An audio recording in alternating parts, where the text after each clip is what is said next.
Everyone, this is part 2 of our chapter Introduction to Microeconomics। और आज हम करने वाले हैं कि जो माइक्रो इकोनॉमिक्स है और जो मैक्रो इकोनॉमिक्स है उसमें क्या डिफरेंस रहता है। और हमने जो लास्ट वाला वीडियो था जो इंट्रोडक्शन टू माइक्रो इकोनॉमिक्स का पार्ट फर्स्ट था उसमें हमने देखा था meaning of economics, economy, economic problem. और आज हम करेंगे difference between micro economics and macro economics.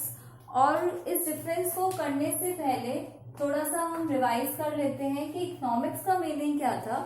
Economics का मतलब क्या रहता है कि इसमें उन लोगों के बारे में स्टडी किया जाता है जो किसी ना किसी इकोनॉमिक एक्टिविटी में एंगेज्ड हैं, उसी को हम इकोनॉमिक्स बोल देते हैं। और इकोनॉमिक्स का एक पॉइंट ये भी रहता है कि ये जो टर्म है इकोनॉमिक्स ये डिराइव हुआ है ग्रीक वर्ड से और जिसका मीनिंग रहता है ओइकोस प्लस नॉमस।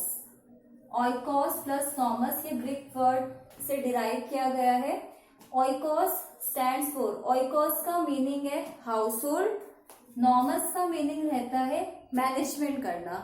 जैसे कि फैमिली में जो हेड होता है, फैमिली का जो हेड है जैसे कि फादर होते हैं, वो फैमिली में मैनेजमेंट करते हैं कि जो रिसोर्सेज हैं, जो इनकम है वो लिमिटेड है और फिर उसके अलावा जो वांट्स हैं वो अनलिमिटेड है, तो मैनेजमेंट करना पड़ता है। In the same way economics में भी क्या किया जाता है कि यहाँ पर जो है मैनेजमेंट की जाती है कि जो रिसोर्सेज हैं लिमिटेड है, इनको कैसे ऑप्टिमम वे में यूटिलाइज किया जाए।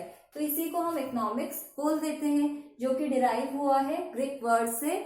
और ग्रीक में यहाँ पे दो टर्म है oikos plus nomos.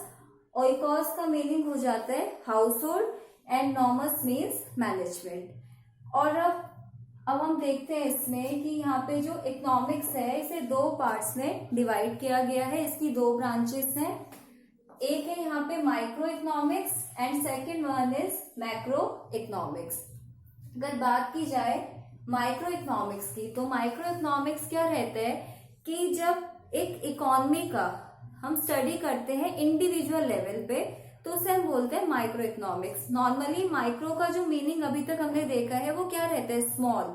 Small means कि जहाँ पे इकोनॉमी की, एक अर्थव्यवस्था की स्टडी कर रहे हैं, उसके बारे में जान रहे हैं एक छोटे लेवल पे, इंडिविजुअल लेवल पे, तो उसे बोला जाता है माइक्रो इकोनॉमिक्स। और फिर वही मैक्रो इकोनॉमिक्स की बात करें तो मैक्रो इकोनॉमिक्स, मैक्रो मीन्स की लार्ज, बड़ा। जब एक इकोनॉमी की स्टडी करेंगे बड़े लेवल पे तो उसे क्या बोला जाएगा, मैक्रो इकोनॉमिक्स। तो बहुत सिंपल सी बात है, माइक्रो इकोनॉमिक्स के लिए हम बोल सकते हैं micro economics is the study of an economy on the basis of individual behaviour. Means की माइक्रो इकोनॉमिक्स क्या है, जब हम इंडिविजुअल बेसिस पे स्टडी कर रहे हैं तो वो माइक्रो इकोनॉमिक्स है। और जब हम एक इकोनॉमी को एज अ होल टोटलिटी में स्टडी कर रहे हैं, पूरा एग्रीगेट्स को कंसीडर कर रहे हैं, बड़े लेवल पे स्टडी कर रहे हैं, तो उसे बोला जाता है मैक्रो इकोनॉमिक्स। फिर इसके बाद अब जैसे कि एग्जाम्पल के लिए हम समझ लेते हैं, सपोज अब अगर सिर्फ एक पर्टिकुलर मार्केट की बात की जा रही है, सपोज कि जैसे अब इंडिया की एक पर्टिकुलर स्टेट की बात करें, जैसे कि हम बात कर रहे हैं गुजरात की, गुजरात के बारे में स्टडी कर रहे हैं, तो वो चीज क्या हो जाएगी, माइक्रो लेवल। लेकिन ऑल ओवर इंडिया के बारे में स्टडी करनी है, पूरे इंडिया को कवर अप करना है, पूरे इंडिया के बारे में जानना है, तो वो कौन सा लेवल हो जाएगा, मैक्रो इकोनॉमिक्स हो जाएगा। फिर जब भी हम डिफरेंस करते हैं तो डिफरेंस करने का सबसे सही तरीका क्या रहता है, टेब्यूलर फॉर्म में डिफरेंस होना चाहिए। जैसे कि पहले उसका बेस लेंगे कि बेसिस किस बेसिस पे हमें डिफरेंस करना होगा, फिर हम टॉपिक वाइज लिखेंगे कि हाँ जैसे ये मैक्रो है, ये माइक्रो इकोनॉमिक्स हो गया।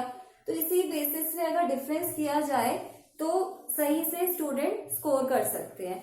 और अब इसके बाद हम देखते हैं, एक तो हमने मीनिंग देखा, मीनिंग क्या है कि हाँ माइक्रो जो है इंडिविजुअल लेवल पे स्टडी है, मैक्रो जो है एक इकोनॉमी को हम स्टडी कर रहे हैं होल टोटलिटी में, बड़े लेवल पे स्टडी करना।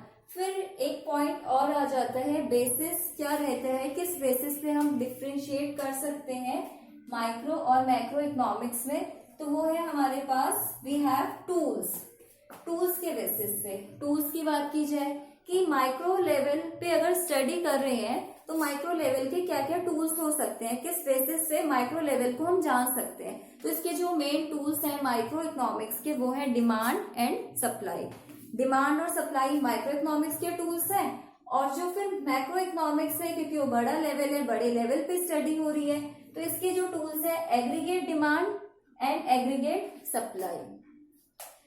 टूल्स का मीनिंग क्या रह जाता है कि हाँ मतलब जैसे अब स्टडी करनी है, जानना है चीजों को, तो क्या बेस है, किसके बेसिस पे हम आगे बढ़ सकते हैं। तो माइक्रो में डिमांड एंड सप्लाई आगे चैप्टर रहेंगे, तब हम इनका मीनिंग समझेंगे, इनको पढ़ेंगे। ऐसे ही macro economics aggregate demand and aggregate supply.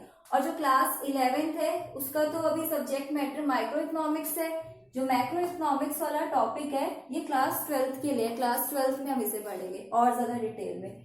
फिर इसके बाद यहाँ पे एक और पॉइंट आ जाता है कि जो माइक्रो इकोनॉमिक्स है और जो मैक्रो इकोनॉमिक्स है इसकी स्कोप क्या हो सकती है।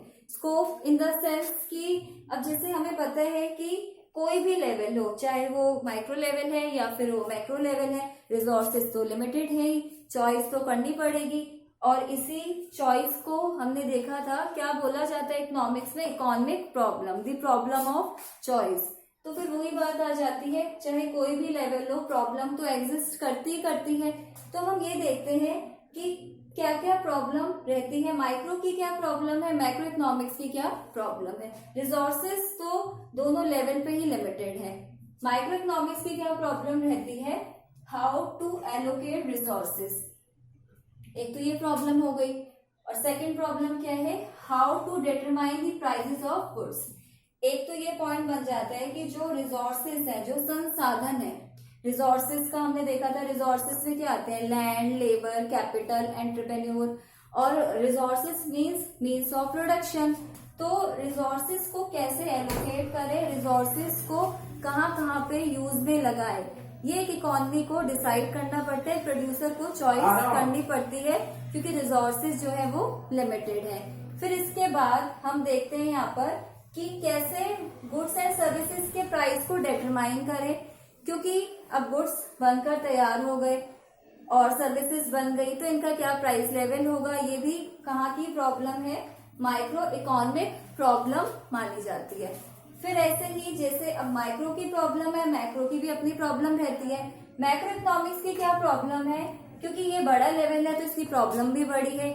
जैसे कि how to estimate national income, national income को कैसे एस्टिमेट करें, कैसे पता लगाए, नेशनल इनकम पूरी इंटायर कंट्री की जो इनकम है, टोटल जो फैक्टर इनकम है उसको नेशनल इनकम कहा जाएगा।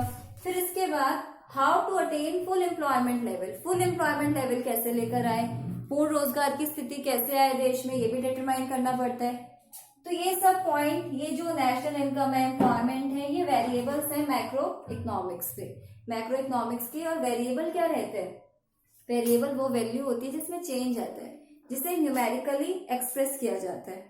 अब इसके बाद एजम्पशंस, एजम्पशंस कुछ चीजें हमें माननी पड़ती हैं, एज्यूम कर लेते हैं। तो माइक्रो इकोनॉमिक्स की अपनी एजम्पशन है, मैक्रो इकोनॉमिक्स की अपनी एजम्पशन है।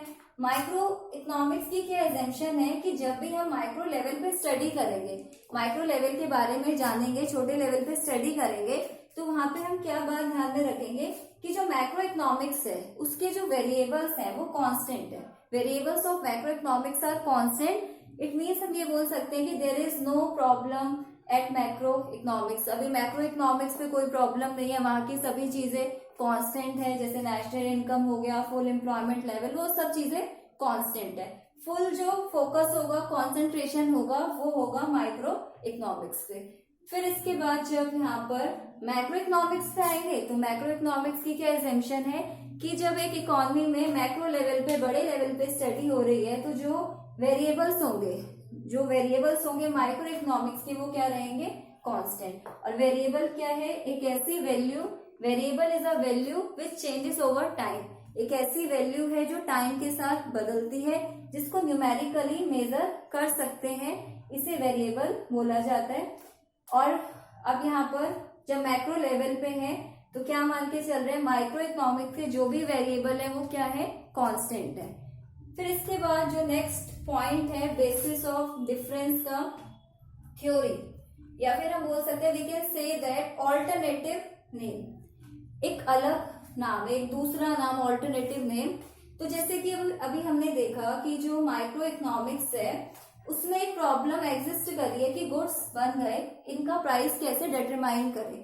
तो क्योंकि इसमें मेन फोकस अब प्राइसेस पे है, रिसोर्स एलोकेशन पे है, तो माइक्रो इकोनॉमिक्स को बोल दिया जाता है प्राइस थ्योरी। माइक्रो इकोनॉमिक्स को बोल दिया जाता है price theory. In the same way macro economics की प्रॉब्लम क्या है कि कैसे नेशनल इनकम को डिटरमाइन करें, फुल एम्प्लॉयमेंट लेवल कैसे अटेन करें कंट्री में। तो इसकी प्रॉब्लम क्या रहती है, इसकी ये प्रॉब्लम है, ठीक है। अब इसको क्या नाम दिया गया है, मैक्रो इकोनॉमिक्स को क्या बोलेंगे, it is known as income and employment theory. तो जो यहाँ पर मैक्रो इकोनॉमिक्स है इसे बोल दिया जाएगा आय तथा रोजगार का सिद्धांत। फिर इसके बाद जो नेक्स्ट हमारा पॉइंट आ जाता है degree of aggregation. Aggregation means totality, समग्रता।